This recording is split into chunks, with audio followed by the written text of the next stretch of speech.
Hello, butterflies, and welcome to Butterfly Tea Time. I hope that you have your tea and your coffee ready. Today, we're going to be highlighting and speaking about Memorial Day and what that means to these beautiful veterans sitting with me who are not only authors, advocates, women's rights activists, but also lupus advocates. Welcome, Chanel, and welcome, Amarin. Thank you. Hi. We also have Kevin King with us, the skincare model for the Male Lupus Warriors Skincare. And then we also have Delibra here, who is going to be hosting an amazing butterfly ball for lupus. Hey. Hi, everyone. Wonderful. So I really enjoyed reading your book, and I just purchased your next book, My Sister's Keeper. So I'm very, very excited to get reading that. I was just wondering, what inspired you to write this book, and for all the different ad libs you've done on other books before this? So what inspired me to write this book was it actually started as like a diary that I kept.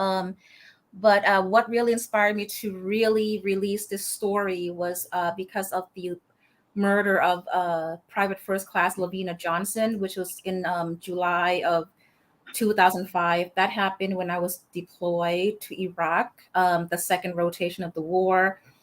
And she was brutally raped and murdered. And the army and the government covered it up as, they said that she committed suicide. But we all know and came forward and got silenced about it. And then her father, who is a doctor, he hired his own investigation team. And then someone from the army, I don't know if it's the army of the government, that sent the family anonymously proof that she was, brutally raped and murdered. There was like a lot of proof about that.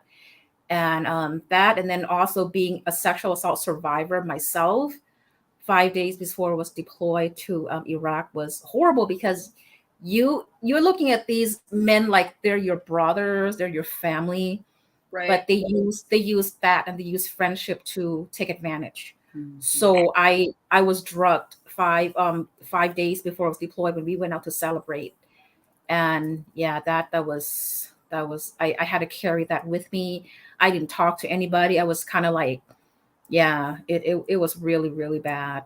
What a scary welcome into the military as a female. Yeah. Imagine that right before you're getting deployed. Yep. And then at the time, I also have my daughter. My daughter was 7 months, but the army was like, you better sign your rights to your parents or sister or something, because they're like, you're leaving. Wow. And you have no choice. She was 7 months old and I was still breastfeeding. So that in itself was hard for me. And I was going through a divorce, and now I'm like sexually assaulted. It's like, okay, can it get any worse? So Wow. that and during my time in the service, throughout my whole 13 years, I've seen things that happened to other women that was just heinous. And these men were just getting away. They were like slap on the wrist, slap on the wrist, and then they move on, and then they get promoted and stuff like that, while these women suffer. And while I was deployed, I had 3 deployments, twice to Iraq and once in Afghanistan. And the assault, it is unreal. So yeah, that's what made me do the story. And people ask me, are you scared? No, I'm not scared. I'm tired of being scared. If you go out to like war, like all these different times, and you're like about to die because you're getting blown up every day, you just don't get scared anymore. You just said that, somebody's gonna have to do it, and it might as well be me, might as well be somebody. But I had to put it out there, and I received a lot of hate. I received a lot of backlash, a lot of harassment and threats for this. Really? Oh yes. And then one of them was, the final one was from a 4-star general. He said, if I do not hand over the rough draft of my book, I will be very sorry about that, he said. Oh, yes. Wow. And how did he find you to get a hold of you all these years later? Through Facebook? Yep. And I had to leave the army at 13 years, and I couldn't even retire at 20 because the threat was so, it was so unreal. Wow, that was my question that I wanted to ask. I was going to Mhm. ask what was the impact for women, and just listen to what you're saying.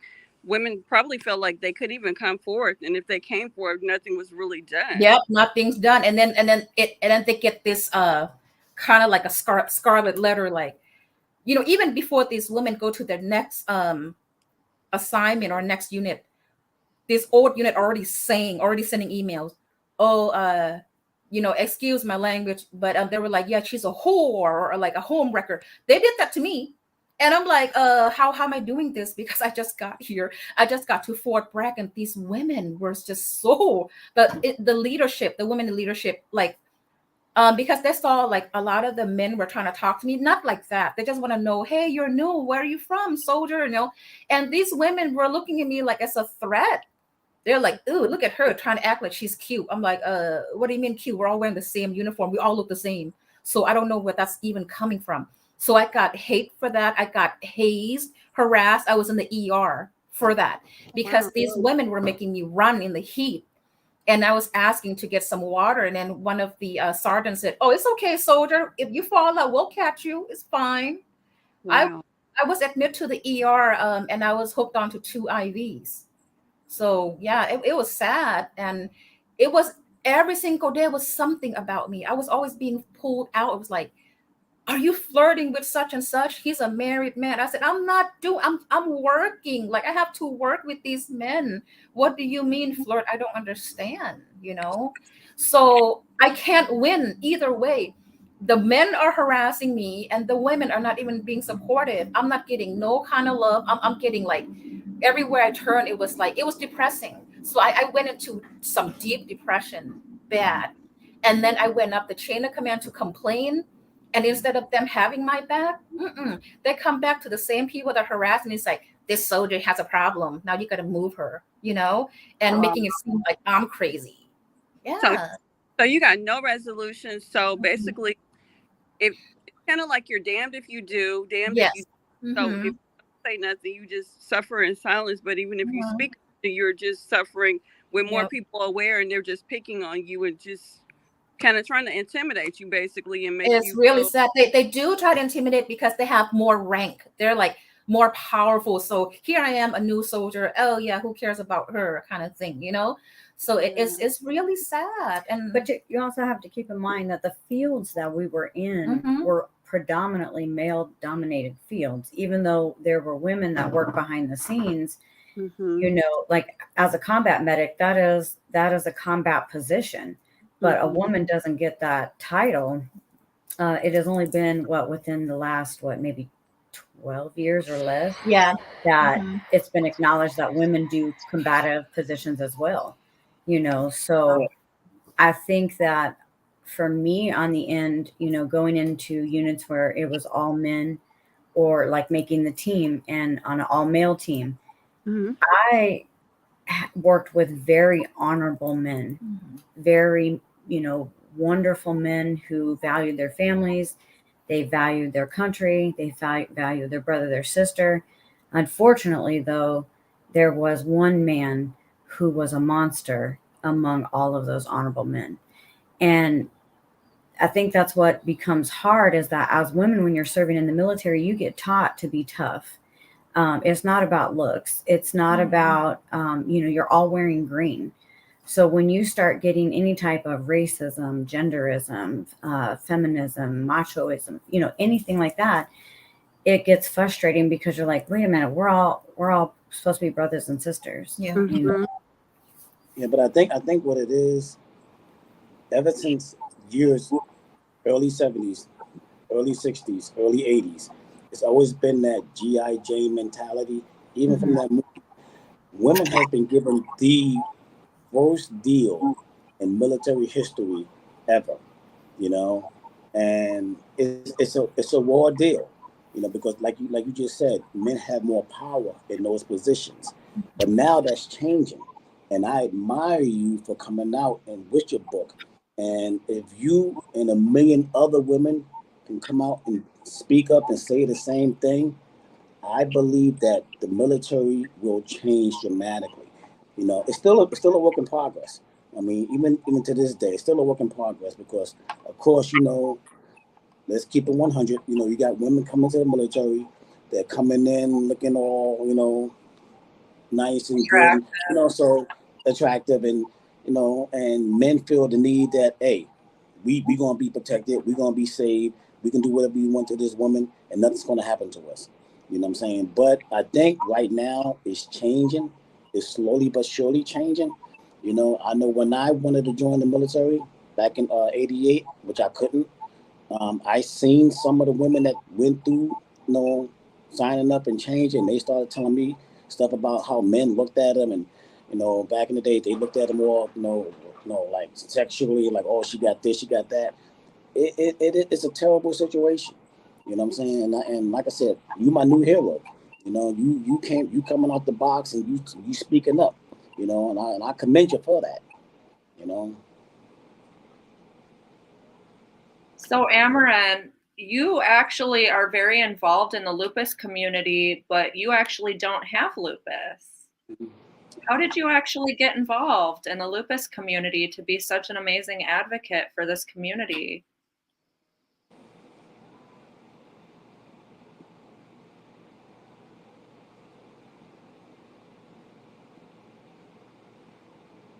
She muted? Oh, there we go. Okay, sorry about that. So the first time that I was exposed to, like the knowledge of lupus was when I was stationed on Fort Bragg, North Carolina, 2009. When a friend of mine, a gentleman friend of mine, his wife, we all know each other. She at the time passed away at 26, and she had lupus. And I was just like, oh my gosh! I said, what is that? Because I wanted to learn more. So he told me about it, and then after that point, I started to notice that a lot of the soldiers that served with me had lupus. And I was like, wow, wait a minute, So, and I felt frustrated because I felt like, lupus should be on their dog tag, like, so whenever something happens, they can show that, hey, I have lupus. Can you just, back off? Because the military loves to force you to, especially like in leadership position, people force their power on you, like, do some push-ups, do this, do that, go run around, go this and that. And then my friends that had lupus in the service, they literally like fell out, like they were like couldn't even breathe, and one of the soldiers was hospitalized. And then that's when I started advocating, like, what, this is wrong.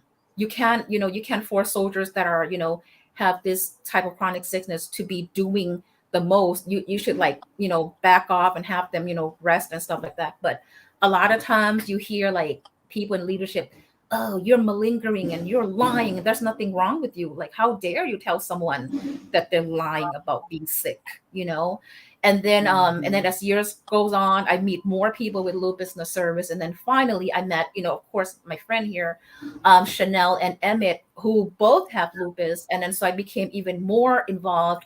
And then I was at the gala last year at the their event. So I started to become more active in that community, and in remembrance of some of the friends that I've lost, and the first one in Fort Bragg. I thought that was a horribly young age to pass away with lupus. That just makes me really sad. I have a question for either whoever wants to answer. Chanel, how do you feel that your medical treatment being in the military is with lupus? Because sometimes the treatment, even just not being in the military, can be horrible.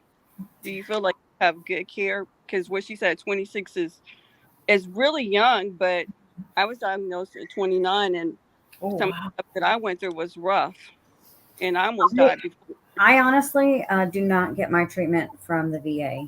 I have a job and I have private insurance, and I have chosen to do that because for my health, it is better. And I do enjoy working, although I have been struggling a little bit. And California is very different when it comes to, receiving disability and this and that. So having to kind of figure that out. And then now also being a caregiver, that's been a little bit hard to add that as another job. I feel honored to do it, but it is just a lot, for everyone. So for me, healthcare is good. I need to stay on top of my health a little bit better.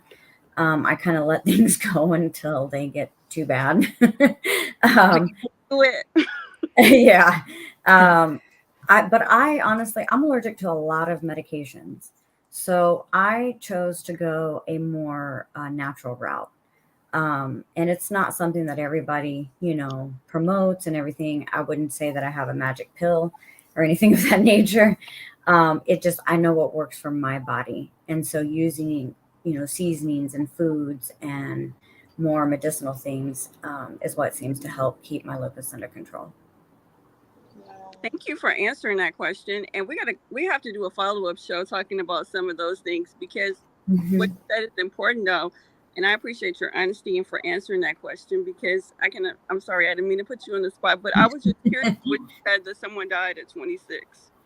And I know it happens a lot at young ages, because I've lost several people in their early 20s. I come from the Midwest originally, and in the Midwest, there is no treatment for lupus. There's no real understanding of lupus. I think there are some good doctors, hit and miss, but I did not get very good treatment when I was back in Kansas. When I was in Oklahoma, I was getting treatment, but the environment was really hard on my lupus. It's very wet, rainy, hot, all kinds of different seasons. The pressure in the air, if you monitor the weather, if you monitor the barometric pressure, your wind, you can also tell what's going to flare up your fibromyalgia. So I really studied more on that aspect. And I think it's sad because there's the young individuals that are passing away. Some of them are passing away because they just give up. They feel like there is no hope. There's no, nobody understands what they're going through. And that is not the truth, and it kind of leads into talking about mental health. When you have lupus, you have to take care of your mental health. You have to be okay that you have some mental health issues sometimes, and be around individuals who are going to encourage you and support you. I wouldn't necessarily say if it's a bad behavior that they're enabling you, but someone who's actually going to support you in overcoming whatever it is that you're going through. Yeah, to piggyback off of that, I agree with you. I definitely agree with you saying. It's like when I was diagnosed, people always have this mentality that they don't know what lupus is about. They don't really care. But when they see you struggling, they don't really care. I tell people, I said, sometimes my body drains out like a car battery. I want to be always popping and happy and gilly and ready to do things. When they see me drained, they don't really understand why my body's drained, why I want to go to sleep, why I'm tired, why I'm this, why I'm aching, And piggyback something about the question, for you about the military is when I joined with lupus, I had you do a lot of running. When I ran, my body literally froze up in motion to the point where my body could not move no further. So when they seen that, they were like, well, we can't use you. So I told them, I said, well, is there anything that I can do inside the military that's not on a combat scale I can serve? In 88, it was at the point, no. In 88, you got Saudi Arabia, you got, what is it, Desert Storm was going on around that time. So unfortunately, having any type of health issue before you go in, they're going to just, nope, sorry, you can't join. Sorry, you can't join. Now, soldiers like Amarin's talking about that were in the service that had lupus, they found out they had lupus while serving. Yeah. So they don't immediately just kick you out of the service, if you could be undergoing chemo, things like that. They're gonna work with you as long as you're working with them and so forth and so forth. So that's why there is a big correlation right now of fibromyalgia and soldiers. A lot of soldiers, even male soldiers, have very severe fibromyalgia because of all the gear that we would have to carry, all our harnesses and our Kevlars and our just everything we would have to carry. And then those of us like her, like Amarin, when she was a combat medic, then she carried her medic pack. I carried the chaplain's pack. So we're carrying more gear. That's like double our weight as a woman. That stuff is heavy. And it's not a complaint. I mean, we were honored to do it. We were at one time physically able to do it. But I know now lupus, no, I can't do it. I'm still strong and I still am able to move and, do things, but I've learned how to do it within my limits. Exactly. Correct. I agree with you there. So I really enjoyed your book, and I'm about halfway through. My sister's keeper. Very, very, very well written. What are some of your other upcoming projects that you're working on right now? Okay, so I have an upcoming project, of course, with my sister right here, Chanel. We closed the deal with Hollywood Glassley Productions. And I thank you so much to Dr. Johnson, who is the father of the late, Private First Class Lavina Johnson, because when he read my book, he found me and he got my number, called me. He was bawling on the phone and I cried with him for 3 hours. He goes, I know you know what happened to my little girl. I know you know.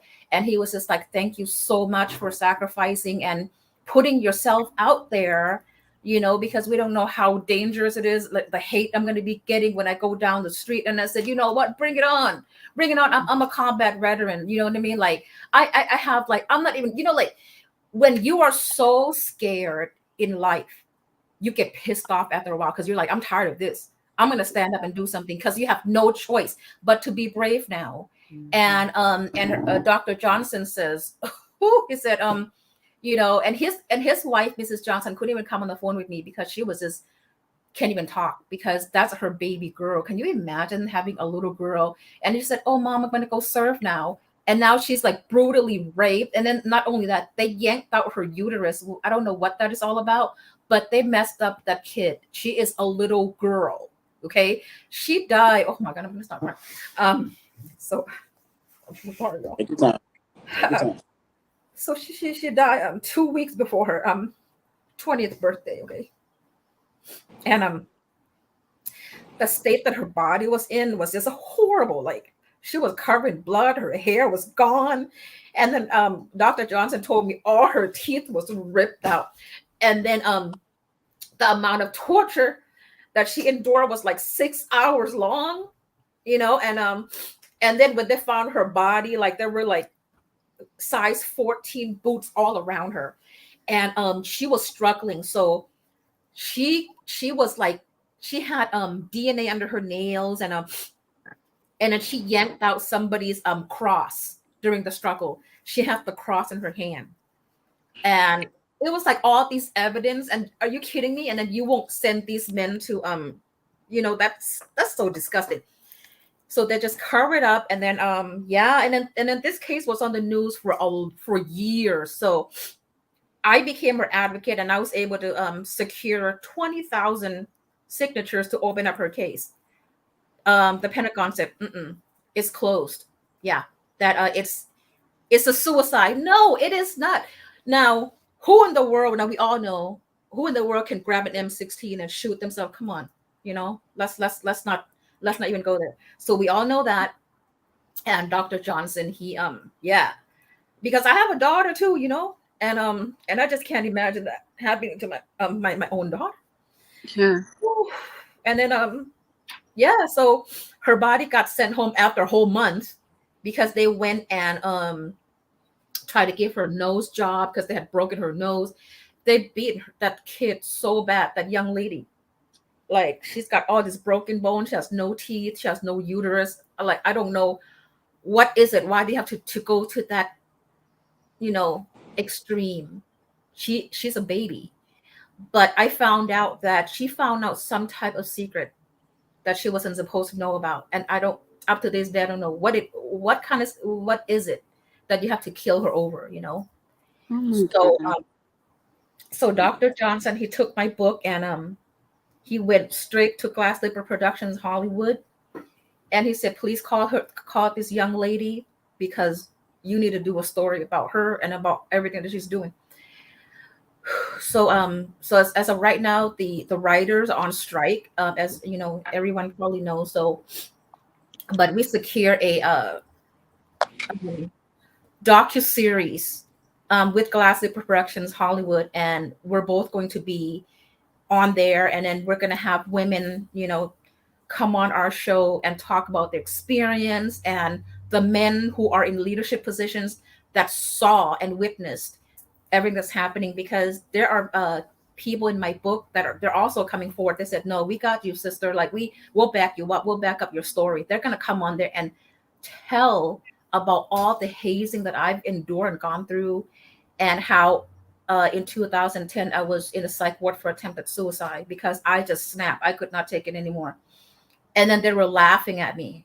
Yeah, they thought it was funny that I was in the mental hospital for, yeah. And nobody came and saw me. Everybody, like, they loved it. They loved that I was in there, and then they thought it was funny, and they made fun of me. And then when I was sent back, one of the sergeant was like, "Hey, I heard that you were trying to kill yourself. Is that true?" I'm like, in front of everybody, and embarrassed me. I'm really excited because I worked so hard. And then I thank Dr. Johnson so much, because he said that, I'm doing this in his daughter's honor, and of course her honor, and also Vanessa Guillen, also all, like, because there's so many women, besides Vanessa and Lavina, that went swept under the rug. There are thousands of us. So that's one of the things I think that is very important to me. Being in the military as a 56 Mike, a chaplain assistant, not only was I a bodyguard for a chaplain, but I assisted soldiers in PTSD intervention, suicide intervention, prevention, doing a lot of mental health programs. And one of the things that is very important for myself and Amarin to put out there is that right now, instead of it being 22 veterans who commit suicide a day, it has now risen to 44 a day. And those ages are between 18 and 36. That is extremely young. And the rise in women suicide has went from 4% to 21% in less than 10 years. And women veterans are the number one homeless at this moment. And so there are so many, people have a lot of questions. Well, how, why, this? And to put it very simply, is there are a lot of community programs for male veterans, and they're phenomenal programs. I would never take away from any program. However, there are not enough female veteran organized, or organizations, I should say, that assist women in the manners that they need assistance. Mm-hmm. And so now, however, there are a lot of community events and organizations that support women that don't necessarily support men. So I think one of the things as a community, whether it's the lupus community, whether it's the autoimmune community, whatever community, we all have to come together and help one another, veteran or not. A lot of the things that veterans are struggling with PTSD and not feeling like they used to, their mental, health plays a big deal in mental, as we all know. So that's how we kind of tie them in, and then just really work to reach the community right now. Is there like a suicide number, that somebody, a website or some information for somebody who may be watching this, may be struggling right now? Yes, they can go onto the VA. They can go onto the VA website, and there are all those statistics on. You could also Google it. Just simply Google female veteran suicides right now, and you can look at all the statistics. And what I was going to say too is there is a huge correlation right now of, one of the ways to get lupus is drug induced. And so in the military, we were given a lot of medications for going overseas, and we received lupus that way. And so that is another thing that a lot of women veterans are dealing with, and even some men veterans are kind of opening up to, like, they're having the same symptoms that we are. I have a good friend in South Carolina. He's kind of got the same symptoms that Emmett's been having, and just getting really severe. But we never thought to think lupus until, really being educated by Emmett about men who have lupus. And I see it, but a lot of it starts off as fibromyalgia and for veterans. And then it goes to rheumatoid arthritis. Like, I have that bad. And again, maybe coming from the Midwest, I chose to watch the weather. I'm very country. Like I knew it was going to rain today, but I knew how my joints were going to feel and what I needed to do to make sure they didn't get that way. So, it is what it is. But yeah, I think it's just bringing that awareness and tying it all in together. Now we're a community, and you can be a veteran in a community. You could be a lupus warrior in a community, and you could just be support. But either way, that's your village. That's your community. I love that. Absolutely. And we are all family, sisters and brothers in Lupus Glitter. And we're here for you, bringing you different people throughout our community and giving them the microphone every Tuesday. Today we did it on a Monday for Memorial Day, just to highlight some of the different things in the veteran community and also the work that these two ladies are doing. So Amarin, how can people follow you? How can we support your mission? Where can we find your book? So you can find my book on Amazon right now. It's like under the first edition, because the one that I sent you is the second edition, because my publisher, he's doing a different project of pushing my book out there. And then because the first edition, it has I don't have it on me right now, but it has he did a really great job, and it is a service picture of me with a tape over my mouth. And then when you flip the book over, you can see me decorated with all of my awards and stuff as a veteran.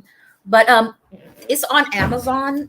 Yes, I am a Sister's Keepers on Amazon, so you can follow me that way. And then I am working to have my bio and photos up on the on Amazon as well, so a lot of my readers and audiences can follow me on there. And I have Instagram and Facebook as well.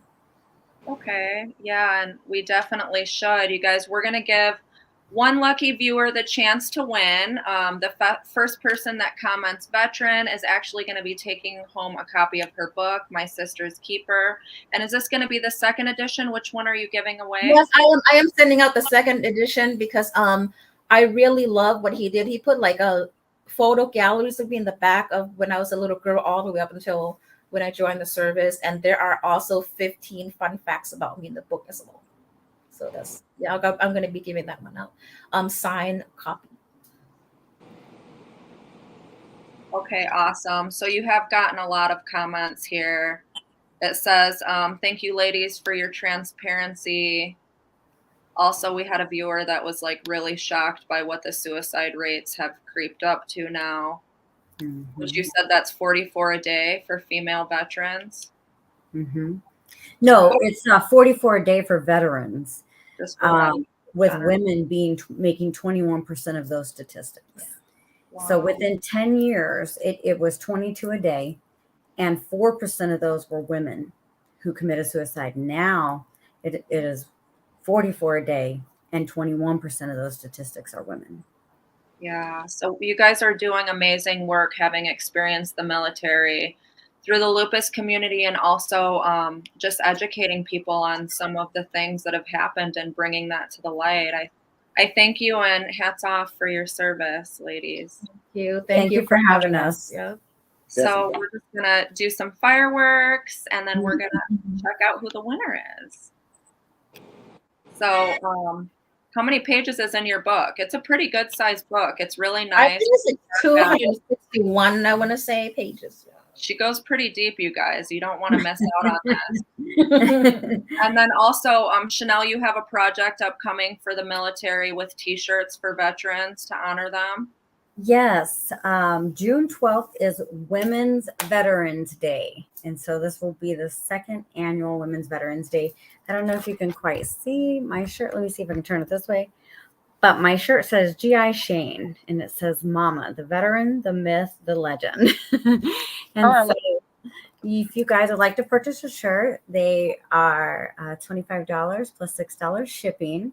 You can reach me on GI Shane 78 Instagram, and just in a little while, they should be on the website, MLW website. So for order. Okay, perfect. So I definitely suggest you guys go check her book out, check out Chanel's T-shirt, and happy Memorial to you guys. And let's see who the winner is, because they didn't comment their name, so I have to look it up a different way. Suggest you guys go check her book out. Sorry. You guys got to comment your names. All right, so the winner is, drum roll please, Kirsten Slinger. Yay! Kirsten, Congratulations. thank you for supporting Butterfly Tea Time and all the things we're doing here to spread awareness in the lupus community. Thank you. Thank you. Until next time, you guys, thank you so much for joining us and It's highlighting. been an honor, ladies. Thank Thank you. you. Thank you.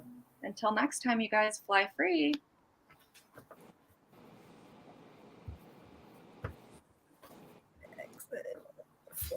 Oh my God, that's so cute. Look at her.